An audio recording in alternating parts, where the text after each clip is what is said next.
Où courez-vous lorsque le seul endroit sûr cesse d'exister?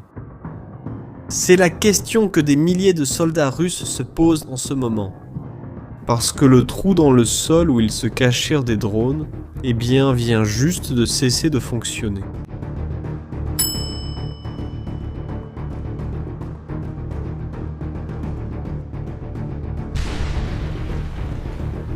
Et le responsable de ce changement est une pièce de métal qui ne coûte presque rien. Pour comprendre pourquoi cela change tout, vous devez comprendre ce qu'est devenue la ligne de front de cette guerre. Ce n'est plus une terre de tranchées et d'artillerie comme avant.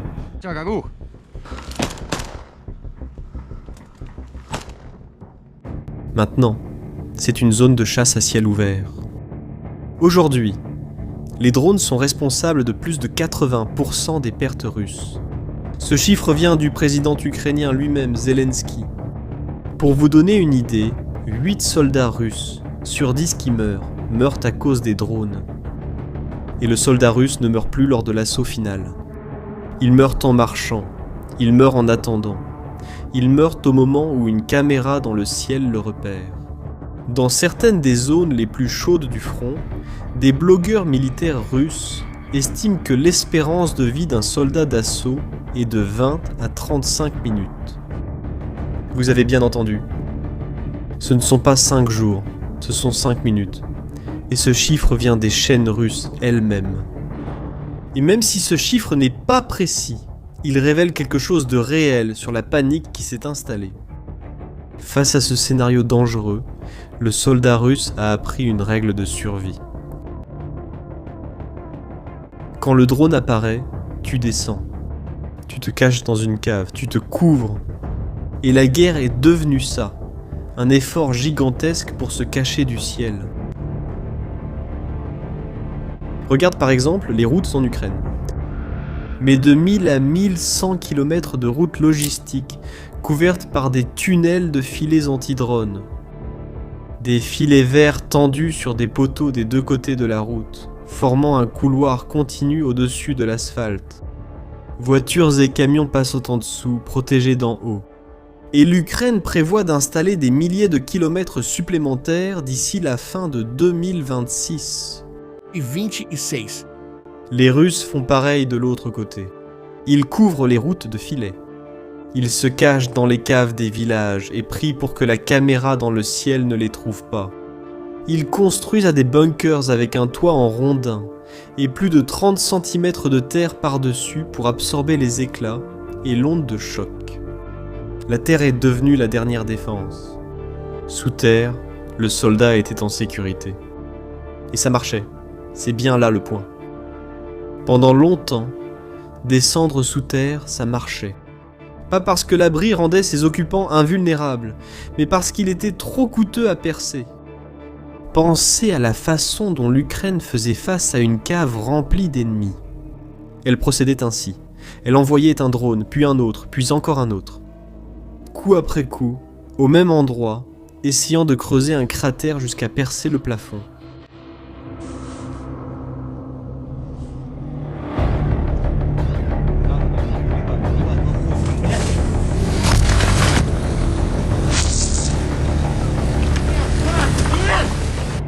Mais il y avait un problème. C'était lent et gourmand en munitions. Et pire que tout, ça donnait l'alerte. À chaque explosion, les Russes à l'intérieur savaient qu'ils étaient traqués. Et bien souvent, ils parvenaient à s'enfuir avant que la défense ne soit rompue. Mais lorsque cela fonctionnait, le résultat était brutal.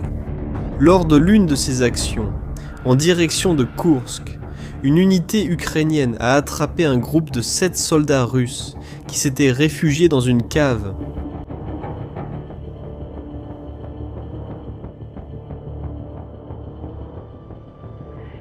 Coup après coup, les drones ont travaillé la position.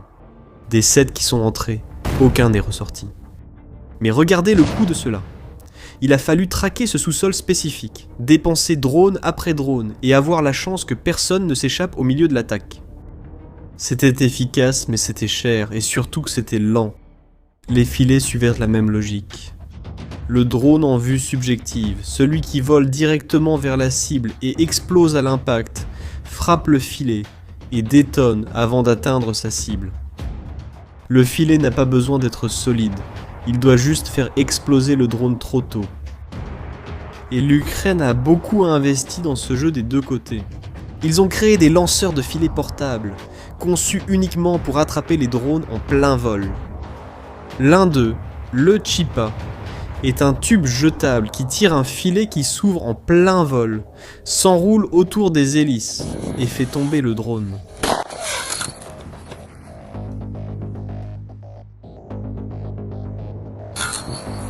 Un autre, le Ptashka, lance un filet de 4 mètres sur 4 jusqu'à une distance de 30 mètres. Des solutions simples, peu coûteuses, à un problème que la guerre électronique ne résolvait pas. Mais remarquez ce que toutes ces défenses ont en commun. Filet, cave, bunker enterré. Elles ne servent qu'à une seule chose. Le drone qui doit toucher la cible pour exploser. Si vous retirez ça de l'équation, elles tombent toutes ensemble. Et l'Ukraine vient de l'enlever. Des images d'une nouvelle bombe larguée par drone ont commencé à circuler sur les chaînes russes. Et elle est tellement simple qu'elle semble improvisée. C'est une bombe ordinaire, du genre que n'importe quel drone lourd peut déjà larguer, mais avec une différence. Quelqu'un a soudé, à son extrémité, un pieu métallique pointu. Le genre de pieu que l'on trouve à la base d'un poteau de clôture. Inutile d'être expert pour comprendre son utilité. La pointe perce. Elle traverse le filet. Elle coupe la porte de la cave. Elle perce la terre du bunker. Et voilà la deuxième partie. Celle qui compte vraiment. La bombe n'explose pas à l'impact. Elle est équipée d'un fusil à retardement. Elle pénètre d'abord. Et elle explose ensuite. Là-dedans. Là où le soldat pensait être en sécurité. Et si tu penses qu'il faut une technologie de pointe pour ça, laisse-moi te montrer les chiffres. Parce que le magazine Forbes a analysé les images disponibles. L'estimation est qu'il s'agit d'une bombe d'environ 11 kg, larguée depuis quelques centaines de mètres de hauteur, capable de traverser plus de 30 cm de terre dure, ou plus d'1 mètre de sol meuble avant d'exploser. La pointe semble avoir été soudée à la main, avec un métal plus épais que celui d'un piquet de tente ordinaire. Autrement dit, quelqu'un dans un atelier a pris une pièce de quincaillerie et l'a transformée en bombe anti-bunker. Et voici la partie curieuse. L'idée derrière cette bombe n'a rien de nouveau. Les bombes pénétrantes existent depuis presque un siècle. Pendant la Seconde Guerre mondiale, les Britanniques ont créé 2 bombes gigantesques, la Tallboy et la Grand Slam, de 5 et 10 tonnes. Ils les ont surnommées bombes sismiques. Des décennies plus tard, les États-Unis ont poussé le concept à l'extrême, avec un monstre de 14 000 kilos, capable de percer des dizaines de mètres de terre avant d'exploser. Maintenant, comparez. D'un côté, des bombes de plusieurs tonnes, lâchées par des bombardiers qui coûtent une fortune. De l'autre, l'Ukraine a abouti au même principe physique, avec 11 kilos, et une soudure d'atelier, livrée par un drone.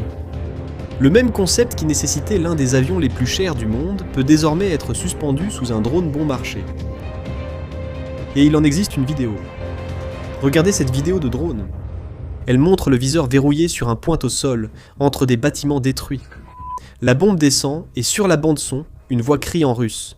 « C'est rentré !» Quelques secondes plus tard, l'explosion jaillit exactement de ce point. La fusée à retardement a fait son travail, la bombe a pénétré avant de détonner. Prenez un instant pour penser à ce que cela signifie pour le soldat en face. Et si vous avez compris pourquoi cette bombe change la donne, c'est le genre d'analyse que nous faisons ici chaque semaine. Abonnez-vous à la chaîne pour ne pas manquer les prochaines. Parce que maintenant, cette règle de survie que le soldat russe a apprise pendant 4 ans n'a tout simplement plus de valeur. Descendre ne protège plus. Le filet ne protège plus. Le toit de rondins recouvert de terre ne protège plus non plus. En un seul coup, sans aucun avertissement, la bombe traverse le toit et explose à l'intérieur. Il n'y a pas la série d'explosions qui laissait le temps de s'enfuir. Il n'y en a qu'une seule. Et elle arrive de l'intérieur. Et bien sûr, cette bombe à elle seule ne va pas mettre fin à la guerre. La Russie va probablement essayer de s'adapter. Elle va chercher des endroits plus protégés, disperser les troupes en positions plus petites. Ça a toujours été comme ça dans cette guerre. Chaque nouvelle arme trouve une réponse de l'autre côté. Regarde le type de course que cela crée. D'un côté, une bombe qui ne coûte presque rien et qui sort de n'importe quel atelier. De l'autre côté, la Russie doit disperser ses troupes, changer de cachette tout le temps et empiler plus de terre sur chaque position. Et chaque réponse russe est plus lente, plus coûteuse et plus lourde que la bombe bon marché qui vient la percer. Et c'est précisément là que réside l'avantage ukrainien. Ce n'est pas une question de budget, mais de rapidité. L'Ukraine adapte en quelques semaines ce que la Russie met des mois à copier. Regardez l'exemple le plus frappant. En 2024, la Russie a créé une unité d'élite de drones appelée Rubicon, créée spécialement pour imiter la manière ukrainienne de faire la guerre. Des ingénieurs, des programmeurs et des pilotes travaillent ensemble, testent de nouvelles idées et transmettent ce qu'ils apprennent au reste de l'armée. C'était une copie si flagrante que des analystes décrivent Rubicon comme la réponse directe de la Russie à l'innovation ukrainienne. Autrement dit, l'Ukraine invente la méthode et la Russie court derrière pour la reproduire. Et ça, mes amis, c'est exactement la position dans laquelle une armée ne veut pas se trouver. Toujours un pas derrière celui qui impose le rythme. Et cela a des conséquences bien au-delà d'un sous-sol.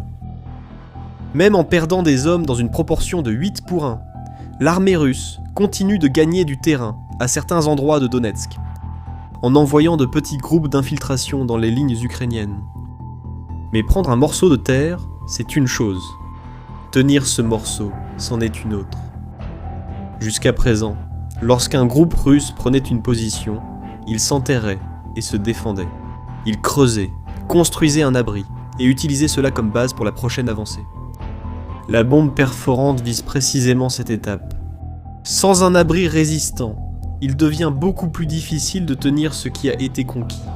Ce qui était autrefois un point d'appui devient maintenant un piège. Et la portée de cela ne s'arrête pas à la ligne de front. La même bombe qui perce un bunker peut percer d'autres choses que la Russie a essayé de blinder. Dépôts de munitions, terminaux pétroliers, postes de commandement renforcés. Des cibles qui résistaient à un drone ordinaire peuvent ne pas résister à un engin perforant qui explose à l'intérieur. Et l'Ukraine, selon les rapports, a déjà commencé à produire ces bombes en quantité. Revenons à la question initiale. Où courez-vous lorsque le seul endroit sûr cesse d'exister ? Pour le soldat russe au front, la réponse, pour l'instant, est effrayante.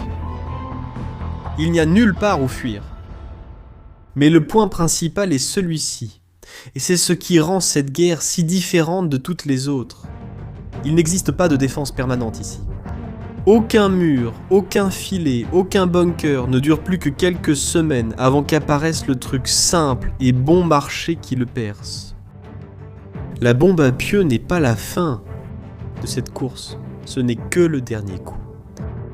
Et c'est cette rapidité, la capacité de transformer une pièce de ferraille en une arme qui rend inutile l'abri où l'ennemi se protégeait, qui continue de définir le cours du plus grand conflit en Europe depuis des générations. La question reste, dans une guerre où aucune défense ne dure, qui gagne finalement ? Celui qui construit les murs les plus hauts ? Ou celui qui invente plus vite ce qui les fait tomber ? Si tu veux suivre l'évolution de cette course, abonne-toi à la chaîne. On couvre chaque nouveau chapitre de cette histoire ici. Et merci pour votre attention. À la prochaine vidéo.